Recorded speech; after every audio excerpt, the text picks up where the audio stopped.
Touching on the top NBA prop bets on Underdog today. So just right off the bat, the few prop bets that we are going to get that are the best for this game. Looking at it on DK Sportsbook, we got Draymond Green, who is projected at -135 under 7.5 points. So if we look at Draymond, he actually has been more recently getting over that. Okay. I guess the last two games would be the best example of that, 17 and 8 DK points. But we got to remember, for the most part, they are going to be fully healthy and active. The only difference is that Jonathan Kuminga is out. Okay. So yes, can he get over? He certainly can. And he did do that the last time out against the Golden State or against the Boston Celtics. So I feel like this is much less of a lock. It's not really one that I want to chase too much. And maybe the best route would be to do under points, rebounds, and assists. Like, I just don't see him having a great game.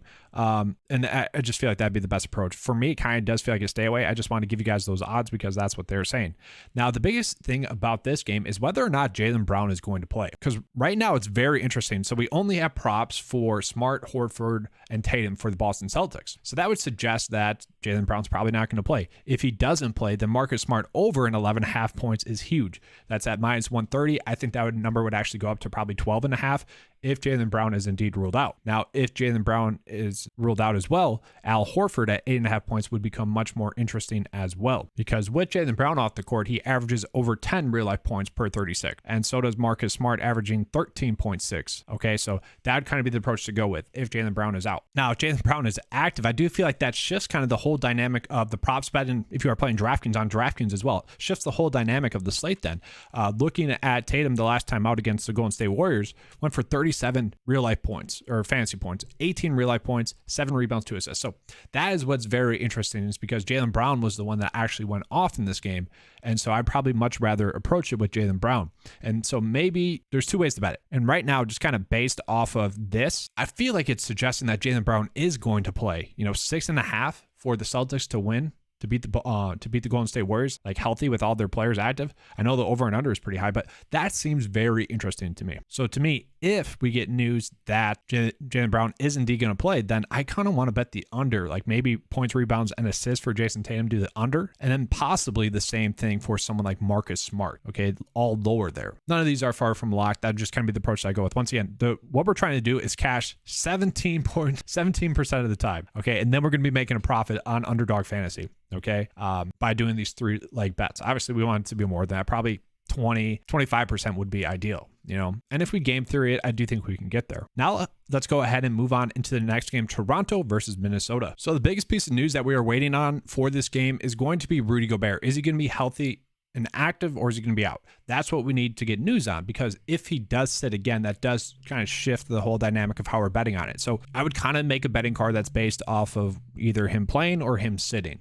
Sat out last night, so I felt like he was close to playing, so who knows? It is a groin injury. Probably don't want to risk that, re-aggravating that or whatnot. And so with that, if Gobert were to sit, then we have some very appealing props, especially with Kyle Anderson. So looking at Kyle Anderson's per 36 with Rudy Gobert and Cat off the court, he averages 17.2 real life points per 36, 7 rebounds, and 5.6 assists, while he gets about 34 fantasy points per 36. So right out the bat, we can kind of see the biggest edge there would be in assist. We'd probably want to do over assist, but we also could potentially do just the over for points, rebounds, and assists. Okay, because that is it's kind of under. He's undervalued at this. Okay, so this is very much predicated on if those two players sit, but also if those two players sit, we need this game to stay close. And it is somewhat projected, +5 Minnesota there, 232 over and under. So like it is close enough. Like I don't think we have to worry about the blowout there, although it is NBA, so it does feel like we always have to somewhat worry about the blowout. But with that, like I feel like Kyle Anderson should be a safe play. Should be a safe bet if they are all out. And then with that, I also think Anthony Edwards would be someone that we could potentially be looking at as well. So his per 36 with Cat and Gobert off the court is 28 real life points, 7 rebounds, 5 assists. Okay, so already we can see just based off of his per 36 numbers, and that's the biggest question as well. Minutes. How many minutes is he going to get? Probably should get those minutes again. It is the back end of the back. You never know. But looking at it, 28 points per 36. So just in his assists, he should be right around there. Averaging 5 5 assists per 36. Tack on the fact that he also gets 7 rebounds. Like, that is pretty appealing to me there. That to me seems like it'd be the biggest edge on the slate. But the issue with these two bets is that, yes, it is predicated on Gobert sitting tonight. And then a bet with that I would like would probably just be looking at Fred VanVleet, who has kind of heated up as of recent. We can see the last 2 games has been able to score some points and get some rebounds and assists. So it's definitely not a lock and load, but I probably would chase the points, rebounds, and assists there as well. Like I said, not a lock and load, but I do feel kind of comfortable with it. Maybe we go rebounds. Nothing of these stood out DK Sportsbook wise, and even for the Minnesota side, this would be much more just kind of game theory based, if then statements. If Rudy Gobert is indeed ruled out, this is kind of the approach we could go with. And I am mad because if I would have done this video like a half an hour earlier, could have given you guys the lower rebounds for OG at 5.5. It has since moved down to 5. That was at minus 145. So unfortunate timing. And now obviously you guys can make these bets based off of how you see fit. If you guys see 3 bets in this video that you really like and want to make, go ahead and do that. I'm just going game by game because I feel like it's easier to digest the information. And if you do see a stack that you like, obviously we are doing 3-leg parlays. You can apply that and it's easier to apply. So getting into this Philly versus Portland game, I thought it'd be much more likely that it'd be a blowout. But no, they are saying that this game is, one, going to be a decently high scoring game at 233, but also going to be a close game. So that should tell us that, the props are going to be more likely to hit. Safer to hit. I shouldn't say more likely, safer to hit. So if anyone plays on Prize Picks and took advantage of the Taco Tuesday for James Harden, I think it was like 16.5 points. He had 4 or 6 points. I mean, that was just terrible, right? Very unfortunate, very unlikely. That was his worst game in a while. And I think that's just kind of what it is. A game in which he was just naturally due to have a poor game. Now, Vegas is kind of saying we should actually bet the under points. I think that was at like 125. His over and under points at 20.5. I don't know. I kind of like doing points, rebounds, and assists. 37. That is decently high, but at the same time, I do see him having a better game, a much better bounce back game. Like if I were to make a bet on James Harden, it would probably be this one because, he had been on a great streak for a while. He was due to have a bad game, and that happened. Now he should be back. The matchup with Portland is not one that exactly worries me. So looking at Joel Embiid, his points is set at 32.5 points over. And we can see like pretty much has been able to do that a lot. Chances are that he is going to get that over. But I will say, if we're betting on James Harden to cook, then it would be a little bit less likely that Embiid is going off as much. Still, I do think we're choosing one of the two, okay? We're either choosing James Harden to have a really good game or Joel Embiid to get the over point. And that's kind of for you guys to decide. Like I said, I think because James Harden had a bad game last game, I kind of want to chase the upside. And then with that, there's not that many other Sixers players bets wise that I like. And like another one that I guess we could go with would be Simon's over 3.5 assists. He does average 4 assists on the season. Didn't have 3 assists or only had 2 assists last game. So it's kind of one of those things, once again, kind of like James Harden, just given the fact that he is someone that does already average over that and he didn't get it in the last game, I say that means he's more likely to get the over there. These bets for this game do feel like I'm forced though. I want that to be known. I do not feel comfortable with these ones. This is more or less, all right, if you guys really felt the need to do a bet here, this is what I would do. And the next one would be Damian Lillard over 48 fantasy. And so sure, this is the toughest matchup on the slate for DraftKings. So thus obviously Prize Picks wise as well. Does average 28.3 real life points and 47 fantasy points on DraftKings. But we can see lately he has been on a tear, okay?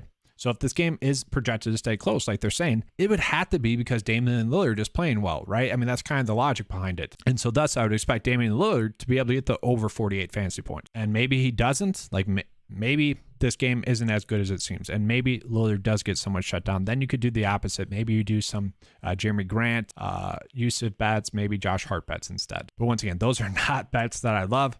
It's just more or less if you guys were choosing to, you could attack that one. All right, so now getting into the last game, we got Brooklyn versus the Phoenix Suns. So looking at this game, it kind of feels like they don't exactly know how to project it just yet. It is a very low over and under 220 on the game. The spread is 3.5 in favor of the Nets winning. But part of the reason probably why it seems like they don't know how to project it is Kyrie Irving, currently questionable, is expected to play per Kyrie. And now, since I've recorded this, we did get news that CP3 is going to be out. But we don't have the Phoenix Suns odds just yet. So getting into Kyrie, if what they're saying is true, where this is going to be a low-scoring game, it does feel like Kyrie Irving is probably going to be a little bit too high for his points, rebounds, and assists. Like if that 220 over and under like hangs, like Kyrie's not going to do this well. Okay. And that's where it doesn't seem to match up to me. An interesting play is kind of Ben Simmons as a whole. Basically does average like eight points, 8 rebounds, 8 assists with KD off the court. The thing with Ben Simmons is prior to last game had not been getting, and those are per 36 numbers, but prior to last game, he hadn't been getting around 36 minutes. And heck, he didn't even get that against the Spurs where he had a triple-double. So we can see with Ben Simmons, like kind of a risky bet in general, because if those minutes aren't there, it's tough to accurately say which one of the best would be the best bet. And it just becomes difficult. Like I don't feel comfortable betting points if he's only going to be getting 28, 26 minutes or so, especially in a lower scoring game. So he just becomes a very difficult bet in general. Even though I want to make a bet on him, I feel like that's just not the route we can go. Someone like Royce O'Neal now has been getting a ton of minutes, and there probably is going to be a spot in which we could bet him. Does see a little bit of a bump with KD off the court per 36, and we can see if it is a close game, he should be able to get around 36 minutes. So in theory, the minutes should be safer to predict with Royce O'Neal, so thus the props should be much more safe to predict with Royce. So looking at it, I would say 8.5 points is certainly doable. If you want to do points, rebounds, and assists, you could do that as well. I really don't mind either of them. We can see the last 2 games prior to the Spurs game has been able to get that over. So yeah, I'd probably just go over points, rebounds, and assists. And then, like I said, as a whole, we're still waiting on the Suns over and under, so I can't really give you guys that one just yet. And then just to give you guys some more NHL bets with this, just looking at the ones that are out there. Tony was someone that I popped up on the Prize Picks video earlier today. His lower has been fluctuating between minus 140 and minus 145 for the under 2.5 points on DK Sportsbook. That's up for you guys to choose that or not. Same thing with Jason Robertson. Over and under has been fluctuating between minus 140 and minus 140 for under 3.5 shots. So not a bad one as well. And then same thing with Kevin here. And I don't like betting the under. I've stated this many times. I just feel like I don't have as good of a feel for it. Kevin is also at minus 140 to get the under 3.5 shots on goal. Okay, so just pulling it up again on DK Sportsbook, Tony is at minus 140 right now. Jason's also at minus 140 and Kevin's still at minus 140. So just want to make sure before I get into that or before I finish that segment. Now let's go ahead and let me get into my top 3 leg bet for Occupy today. And this is specifically going to be focusing on NBA bet. So for me, I do feel like Jaylen Brown's going to be back. Okay, so if Jaylen Brown is back, I do want to somewhat maybe come up with a way in which I could bet the under for Jason Tatum. Maybe do points, rebounds, and assists. Now, if Jaylen Brown is indeed ruled out, then I think we go with Marcus Smart over 11.5 points. It's really up to, or maybe points, rebounds, and assists. Probably would want to do that instead. It's really up to Jaylen Brown playing or not, whether that's going to be a good bet or not. And so they just took these bets away for Minnesota. Interesting. All right. Well, sorry, guys. They ruined my content for today. I was going to do Kyle Anderson and Anthony Edwards, like you guys had already kind of known. So I guess no bet of the day for this video. I guess if I had to, for content purposes, it would be James Harden over. And then I do really like Damian Lillard over. Okay, so that'd be kind of, if I had to do it, because they took away my Minnesota bets, that's what I'd be choosing. And you guys saw it right there. That's the toughest part about giving content for Underdog Fantasy there. Apologies, that's just how it goes. All right, that's all I have for you guys for this video. Hopefully you guys enjoyed it. If you did, give me a like and subscribe. All right, thanks for watching as always. Let's keep cashing.